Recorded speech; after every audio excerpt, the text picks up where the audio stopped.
Hello, I'm speaking to you again from Bishop's House here in Northampton and standing next to the statue of Our Lady. Such a powerful figure when we think about the mysteries we celebrate at Christmas. And of course, especially in this year we have just begun dedicated to St. Joseph, we think about him too, that silent giant of faith who stands there with Mary and the infant Christ, helping us to understand the meaning of discipleship. In this Christmas message, I'd like to share a few thoughts with you about my reflection as I kneel before the crib and especially focus upon the infant Jesus. I'm sure that, like me, you will all enjoy the opportunity to visit the crib in church and maybe have a manger scene in your homes too. I think when I look at the child Jesus, I have so many different thoughts.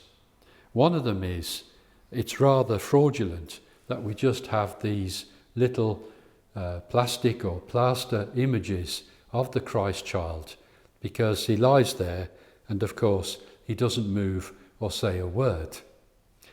That's how it is.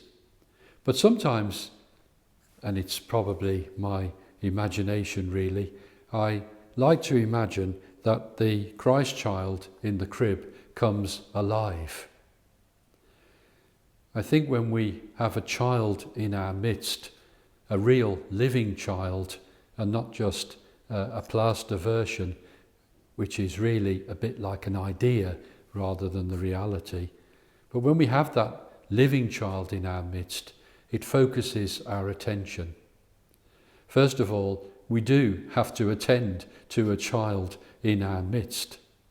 I know when my nephews and nieces were growing up, they would clamour for attention and make it very clear when they wanted attention. And so the child asks of us that we attend to him. So often we make our faith and our prayer so complicated. And it's just being with this little child. It's just allowing him to speak to us, especially through his vulnerability, through his littleness, through his humility. How often we complicate God. How often we have an image of God that is probably in our likeness rather than his. And God teaches us such a powerful lesson when he comes amongst us as this little child, as the one who speaks to us from not power or status or wealth or prestige, but from the littleness that he will embrace again, not lying in the wood of the manger, but when he rests on the wood of the cross in his dying and death. The other thing that I often think when I look at the little child and imagine him speaking to us, you have to hold on to him. If somebody put a child into your arms, then you wouldn't drop him, would you? You wouldn't just leave him somewhere. I remember once, many years ago, being on holiday with some friends, and they just had a little child, and we were in Italy visiting the northern lakes, and there was a bit of a hiatus at one of the stations, and I was left on the station holding this little one whilst they were back on the train, and I thought the train was about to pull out. Fortunately, and thank goodness for all concerned, we were spared that disaster.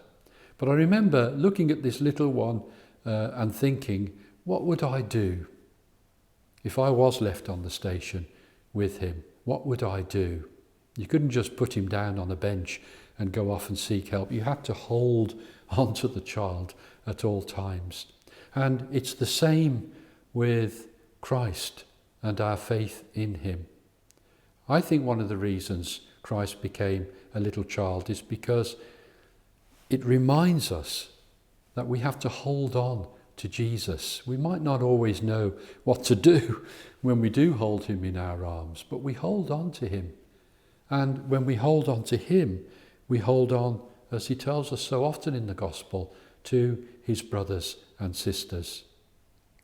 And the final thing that I would share with you is that when we do hold on to our faith in Christ, then we haven't got to strive for anything. All we have to do is care, to reach out, to do what we can. A little one needs feeding and he needs his nappy changing. Isn't that what the gospel is talking about when he talks about Mary wrapping Jesus in swaddling clothes? I suppose 1st century AD Pampers in our language. And in that sense, God is reaching out to us and inviting us to reach out to our brothers and sisters in their need. One of the wonderful things about Christmas, and I've seen this so much in the last few weeks here in Bishop's House, I receive so many reports of different charities around the diocese at this time of the year, and it gives me great joy to see how people are reaching out to their more vulnerable and poor brothers and sisters here and in far-flung places around the globe. Christmas does that to us. So let every day be Christmas in our lives as we seek to bear witness to the Christ child. And may God bless you. And I know these are very difficult times and everything seems to be changing on almost a daily basis. But may the blessing of Christmas come down upon you and your families. Amen.